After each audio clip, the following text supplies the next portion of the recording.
Good morning everyone. Today we will start our new topic वर्ण. So let us start. देखते हैं वर्ण कहते किसे हैं.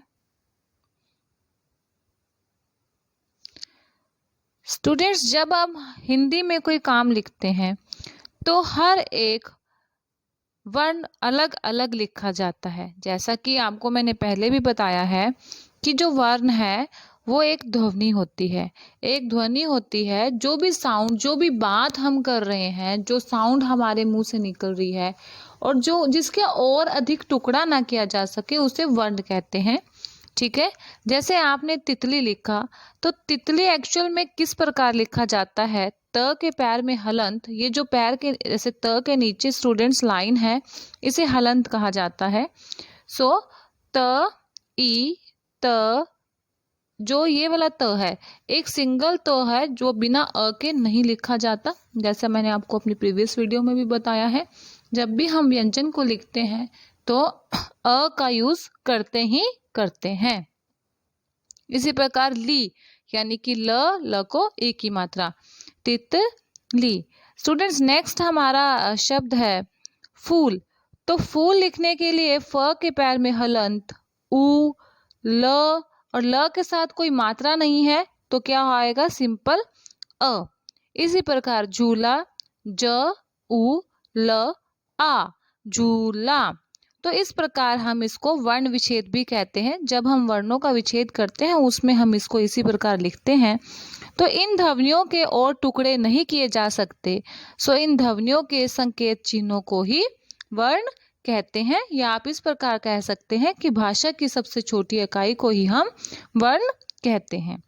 Let us proceed. So students, जैसा कि मैंने आपको बताया कि वह छोटी से छोटी ध्वनि जिसके और टुकड़े नहीं किए जा सकते वर्ण या फिर अक्षर कहलाती है.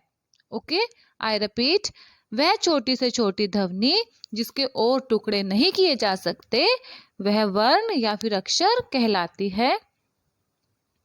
वर्णों के दो भेद होते हैं स्टूडेंट्स.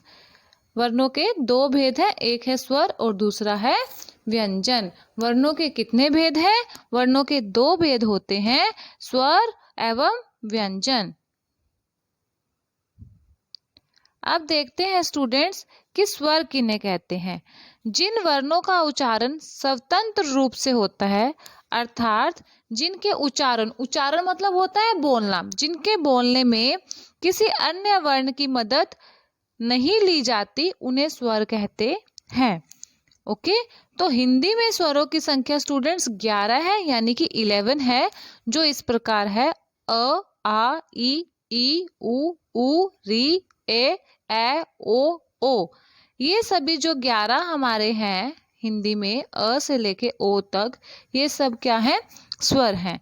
एंड स्टूडेंट्स, जो आपका छोटे आ से अह तक लिखते हैं आप, ये अंग और अह, ये ध्वनियां जो है अयोग वहा कहलाती हैं. क्या कहलाती हैं? अयोग वहा कहलाती हैं. और अंग के ऊपर बिंदी, यह स्वरों का ही एक स्वरूप होता है students. Now come to the next slide.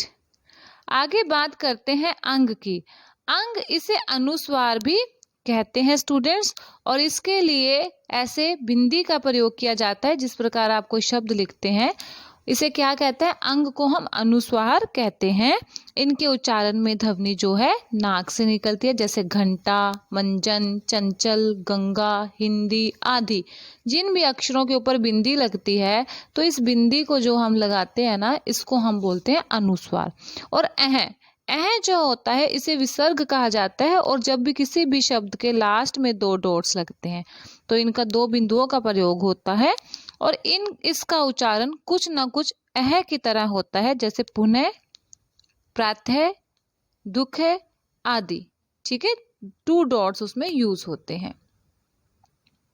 Students, आगे बात करेंगे मात्रा की. मात्रा व्यंजनों के साथ प्रयोग में आने वाले स्वरों के चिन्ह मात्रा कहलाते हैं. किसे कहते हैं मात्रा? व्यंजन. व्यंजन कौन से हैं आपके? क से लेके वो जो क, ख, ग, घ, ये सारे क्या है? व्यंजन है. और स्वर अ से लेके ओ तक है अंग और अह को अयोगवाह कहा गया है, अंग को अनुस्वार और अह को नासिक विसर्ग कहा गया है, सॉरी। और ठीक है, और मात्रा नेक्स्ट है व्यंजनों के साथ प्रयोग में आने वाले स्वरों के चिन्ह को मात्रा कहा जाता है। जिस प्रकार यहाँ पे आपको दिखाया गया है कि अ की कोई भी मात्रा नहीं होती, आ की मात्रा इस प्रकार है स्टूडेंट्स।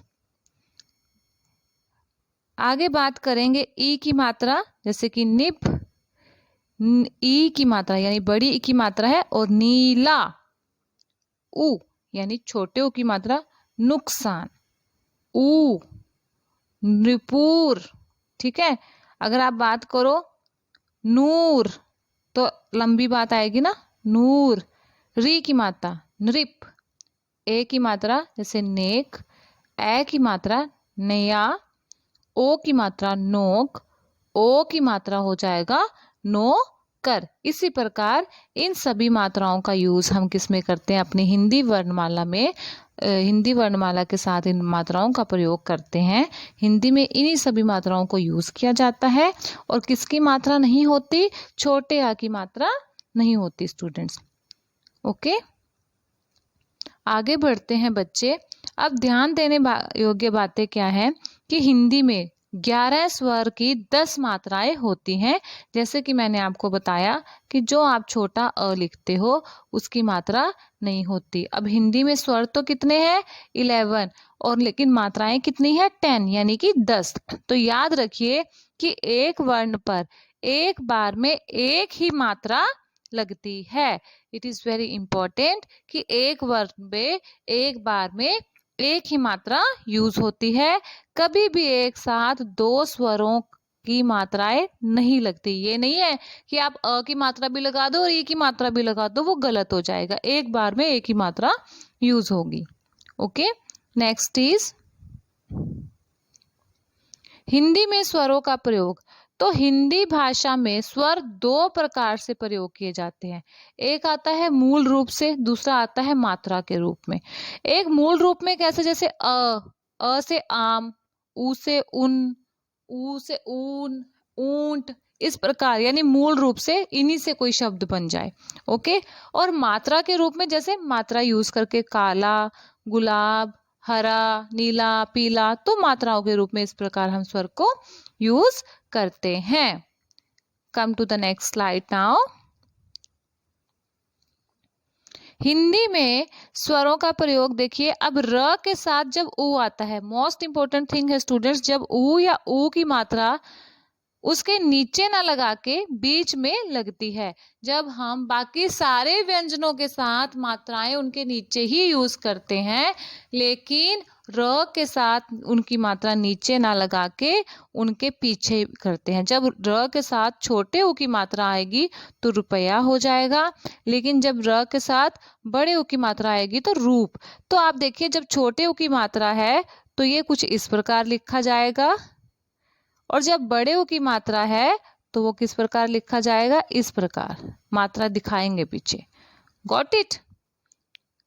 नेक्स्ट इज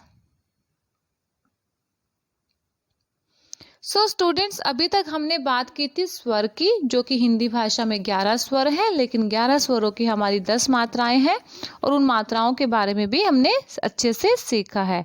अब बात करते हैं व्यंजन की, यानी कि व्यंजन किसे कहते हैं, जिन ध्वनियों के उच्चारण में स्वर वर्णों की मदद लेनी पड़ती है उन्हें व्यंजन कहते हैं। जिनके उच्चारण में, जिनको बोलने में हमें किसकी सहायता लेनी पड़ती है, स्वर की सहायता लेनी पड़ती है।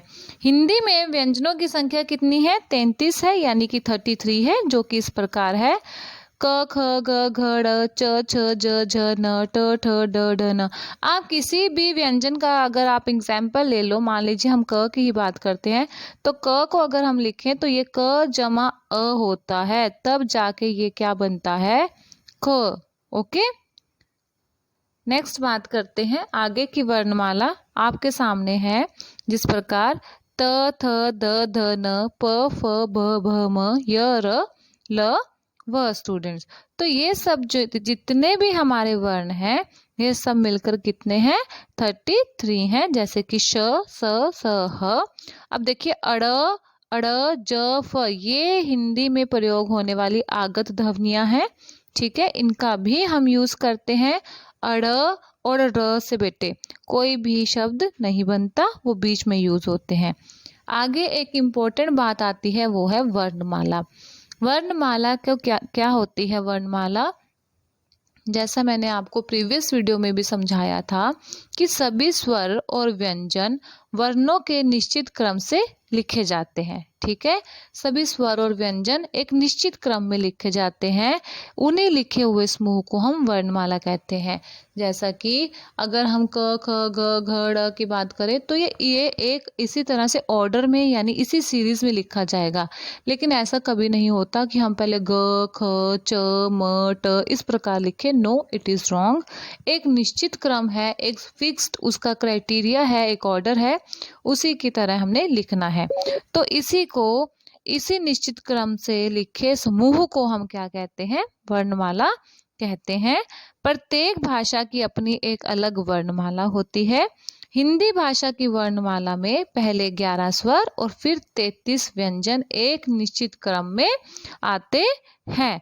जैसा कि अभी हमने रीड किया कि स्वर किसे कहते हैं? स्वर वो होते हैं जिनका उच्चारण हम किसी अन्य ध्वनि के सहायता से नहीं करते, लेकिन जो व्यंजन है उनका उच्चारण हम स्वर की सहायता से करते हैं। स्वर जो है हमारी मात्राएं होती हैं, लेकिन अ की कोई मात्रा नहीं होती। ठीक है, नेक्स्ट इज स्टूडेंट, जैसा मैंने आपको अभी पहले भी बताया कि ड और अड़, ये तो जो है इनसे शब्द बन जाएंगे, जैसे डफली, डमरू, ढक्कन, ढहना, ये सब है, ये मेन है। लेकिन अगर ड के नीचे बिंदी आ जाए, जैसा कि आप देख पा रहे हो, अगर ड के नीचे ही हमारी बिंदी आ जाए तो वो बन जाता है अड़। ऐसे ही अगर इस वाले के ढ के नीचे भी बिंदी आ जाए तो वो भी अड़ बनता है, यानी कि पेड़, साड़ी, पढ़ना। यानी कि इनके जो ये वाले हैं अड़ और ढ, दोनों के से कोई मूल शब्द नहीं बनता। आगे बात आती है स्टूडेंट्स हमारे संयुक्त व्यंजन की। संयुक्त व्यंजन क्या होता है? दो व्यंजनों से मिलकर जो व्यंजन बनता है उन्हें ही हम संयुक्त व्यंजन कहते हैं। हमारी हिंदी वर्णमाला में श, त्र, ज्ञ और श्र, ये सारे क्या हैं? संयुक्त व्यंजन है। जो श है वो क और श के मेल से बना है, यानी कि क्षमा।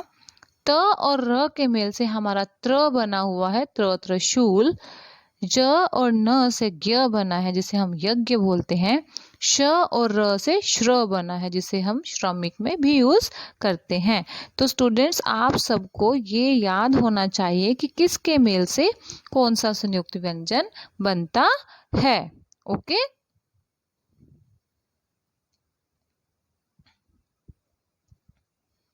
जैसा मैंने आपको अभी बताया कि इस प्रकार हिंदी वर्णमाला में 44 वर्ण है। याद रखिए कि अड़ और र से कोई शब्द का प्रारंभ नहीं होता।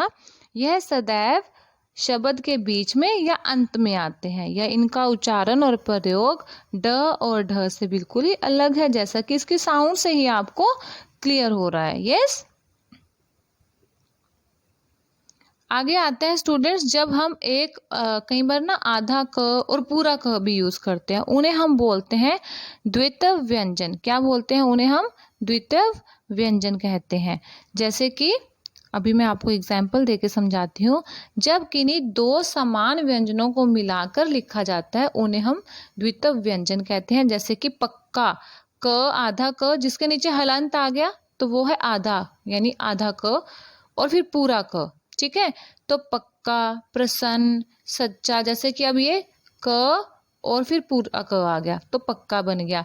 इसी प्रकार च आधा और फिर पूरा च आ गया, सच्चा, कच्चा, है ना। इस प्रकार जो मिलकर बनते हैं उन्हें हम द्वित्व व्यंजन कहते हैं स्टूडेंट्स। आगे आते हैं र के। तो स्टूडेंट जो वर्ण हमारा र है, जैसा कि आपको पहले भी बताया कि र की जो मात्राएं हैं उसके नीचे ना लगकर बीच में लगती हैं, उसी प्रकार र के भी हमारे विभिन्न रूप हैं।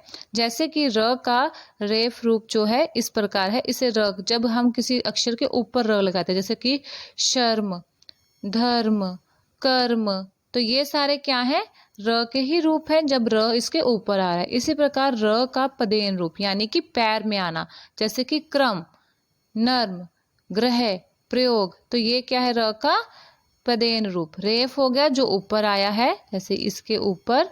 पदेन हो गया जो किसी चीज के पैर में है, जैसे कि प्रश्न, प्रकार, प्रसन्न, ये सब क्या है, उसके पैर में आ गए।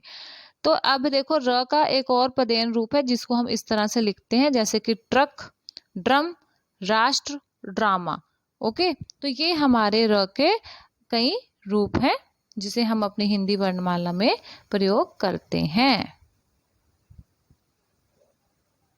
नेक्स्ट स्टूडेंट्स, अब इम्पोर्टेंट पॉइंट्स आपको दोबारा से रिपीट करवाने जा रही हूँ कि भाषा की सबसे छोटी इकाई जो है वो वर्ण होती है। वर्ण ही भाषा की सबसे छोटी इकाई है। वर्ण दो प्रकार के होते हैं, स्वर, व्यंजन। ओके, नेक्स्ट इज, तो स्वर का उच्चारण स्वतंत्र होते हैं, जबकि व्यंजन के उच्चारण में स्वरों की सहायता हमें लेनी पड़ती है। Now come to the next slide. So students, वर्णों के निश्चित व क्रमबद्ध समूह को हम क्या कहते हैं, वर्णमाला कहते हैं। और व्यंजनों के साथ प्रयोग किए जाने वाले स्वरों के चिन्ह जो है वो क्या कहलाते हैं, मात्रा कहलाते हैं स्टूडेंट्स। नेक्स्ट इज, स्वरों का प्रयोग मात्रा के साथ साथ अपने मूल रूप में भी होता है। These all are very important points. So ये सब क्या था स्टूडेंट्स, ये मैंने आपको वर्ण के बारे में समझाया कि वर्ण कितने प्रकार के होते हैं, वर्णमाला किसे कहते हैं, मात्रा क्या है, व्यंजन क्या है, कितने व्यंजन कितने स्वर हैं, ये सारा हमने इस वीडियो में लर्न किया है। So thank you and have a nice day.